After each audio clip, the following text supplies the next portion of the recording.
10월 11일 토요일 KBL 한국 프로농구 분석 시작하겠습니다. 분석에 앞서 저희 소통방에서는 스포츠 정보 조합픽을 무료로 공유해드리고 있습니다. 소통방에 입장하지 않아도 구독, 좋아요만 누르시고 분석 받아보셔도 됩니다. 조합 및 공유픽 스포츠 정보를 원하시면 소통방 들어오셔서 함께 응원도 하고 좋은 성적 내셨으면 좋겠습니다. 그럼 분석 시작하겠습니다. 울산 모비스는 레이션 해먼즈의 컨디션이 완벽히 올라오면서 공격 루트가 훨씬 다양해졌다. 해먼즈는 페인트존을 향한 돌파와 동시에 킥아웃 패스로 외곽 옵션까지 살리며 수비를 단숨에 무너뜨리는 플레이를 만들어간다. 아이솔레이션 상황에서의 1대1 대처 능력이 탁월하고 수비수를 등지고 들어가는 페인트존 침투 시 파울, 유도까지 겸비한 완성형 에이스다. 이 과정에서 상대 빅맨들이 파울 트러블에 걸리면 울산 모비스는 곧바로 로테이션을 빠르게 돌리며 템포를 높인다. 박무빈은 코트 전체를 넓게 보는 시야로 공격 템포를 조율하며 속공 전환 시 해먼즈에게 완벽한 타이밍의 패스를 연결한다. 미구의 록조는 골밑에서의 세컨 찬스 생산 능력이 탁월하고 강한 리바운드 싸움으로 페인트 존을 틀어막는다. 이 팀은 공격 전환과 수비 리커버리의 밸런스가 잘 잡혀 있어 리바운드 이후 빠르게 득점으로 이어지는 구조가 완성형에 가깝다. 홈에서 경기할 때는 슈팅 집중도와 세컨 득점 확률이 동시에 올라가며 상대에게 여유를 주지 않는 리듬을 이어간다.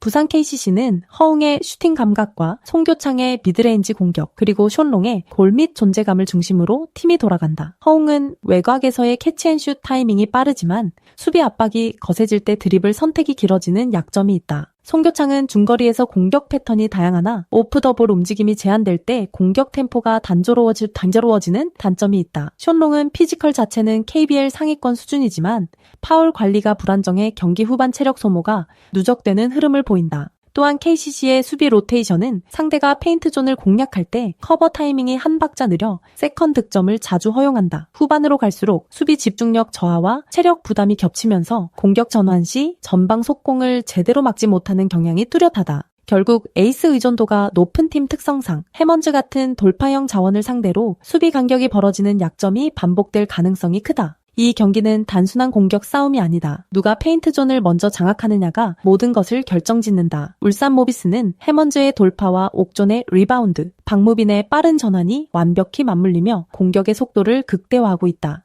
해먼즈는 단순히 득점뿐 아니라 상대의 파울 카운트를 누적시켜 KCC를 수비적으로 위축시키는 존재다. 그 결과 상대는 수비 압박을 느슨하게 가져갈 수밖에 없고 울산은 더 깊은 인사이드 공략 루트를 확보하게 된다. 반면 KCC는 숀롱의 파울 트러블 리스크와 수비 로테이션 속도의 한계로 인해 경기 후반으로 갈수록 공간 붕괴가 심화될 수 있다. 울산은 세컨 찬스 득점 루트까지 효율적으로 만들어내는 반면 KCC는 후반 집중력 저하가 공격 효율 저하로 이어질 가능성이 높다. 결국 이 경기는 리바운드 싸움, 파울 관리, 에이스의 돌파력이라는 세 가지 축이 승패를 좌우할 것이다. 울산 모비스가 이 세 요소 모두에서 앞서 있는 만큼 경기 주도권은 초반부터 울산 쪽으로 기울 가능성이 높다.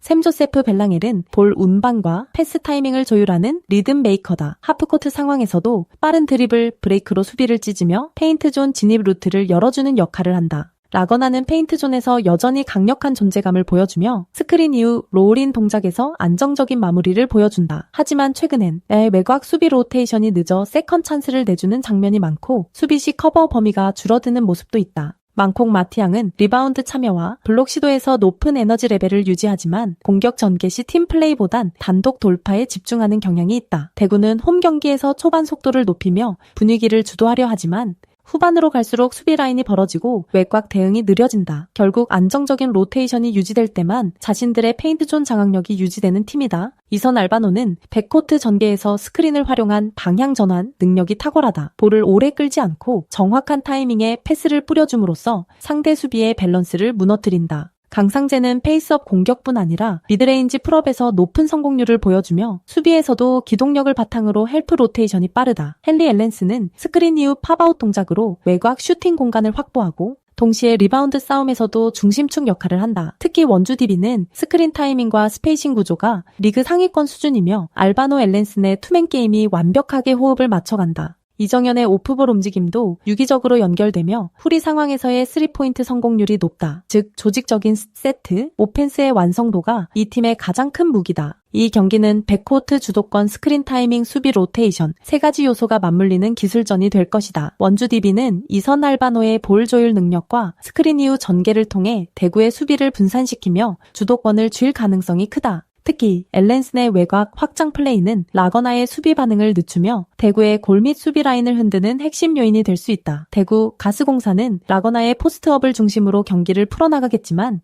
볼 순환이 느려지면 원주 DB의 트랜지션 속도에 말릴 가능성이 크다. 벨랑엘의 속공 리더십이 초반 흐름을 가져올 수 있지만 스크린 커버 타이밍이 밀리면 수비 전환에서 큰 공간을 내줄 수 있다. 결국 이 경기는 초반 페인트존 싸움보다 중반 이후 백코트가 얼마나 리듬을 유지하느냐에 따라 승부가 갈릴 것이다. 경기의 속도를 통제하는 팀이 흐름을 지배하게 될 것이고 그 팀은 원주 DB일 것이다.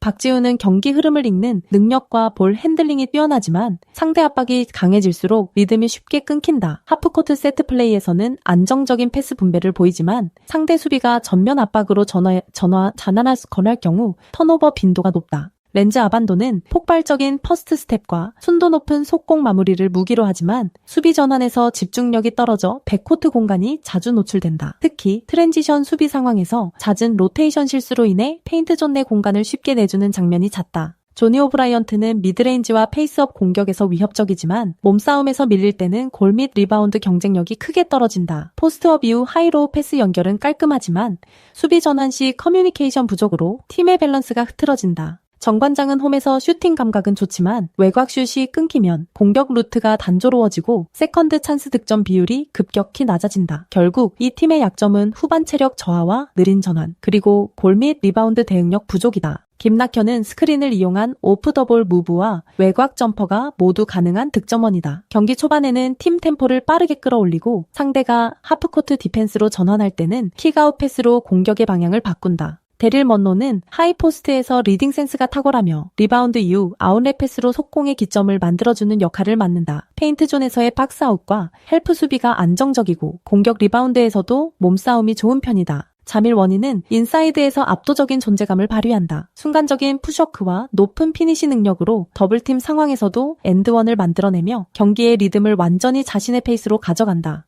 특히 클러치 구간에서는 원희의 한 번의 포스트업이 경기의 흐름을 바꾸는 결정적 장면으로 이어질 수 있다. 또한 벤치에서 출격하는 알빈 톨렌티노는 에너지가 넘치며 출전할 때마다 두 자릿수 득점을 꾸준히 만들어내고 있다. 그의 외곽슛과 컷인 타이밍은 상대 수비를 흔들기에 충분하며 이로 인해 SK의 공격 폭이 넓어지고 세컨드 유닛의 효율도 상승한다. 서울 SK는 경기 내내 템포를 잃지 않고 교체 자원이 투입돼도 공격 밸런스가 유지되는 완성형 로테이션 팀이라 평가할 수 있다. 서울 SK는 원희의 압도적인 인사이드 존재감과 먼로의 리바운드 기여로 경기 내내 페인트존을 완전히 틀어막을 가능성이 크다. 안양 정관장은 후반으로 갈수록 체력 저하로 수비 집중력이 떨어지고 외곽 공격 루트가 막힐 경우 흐름 전환이 어려워진다. 톨렌티노의 벤치 득점이 터지는 순간 SK는 경기 템포를 완전히 장악할 것이며 후반 클러치 상황에서도 공격의 균형을 유지할 것이다. 결국 골 및 내공 싸움에서 확실한 우위를 점한 서울 SK가 이 경기를 완벽히 제압할 가능성이 높다. 저희 소통방에서는 조합픽 및 경기 정보를 365일 무료로 운영 중입니다. 댓글 확인하시고 소통방은 텔레그램으로 운영됩니다. 구독, 좋아요, 추천하기 누르시면 적중에 큰 도움이 됩니다. 구독 누르시고 보다 빠르게 분석글 받아보시기 바랍니다. 항상 적중 기원하고 가정의 앞날에 행복이 가득하시길 바랍니다. 감사합니다.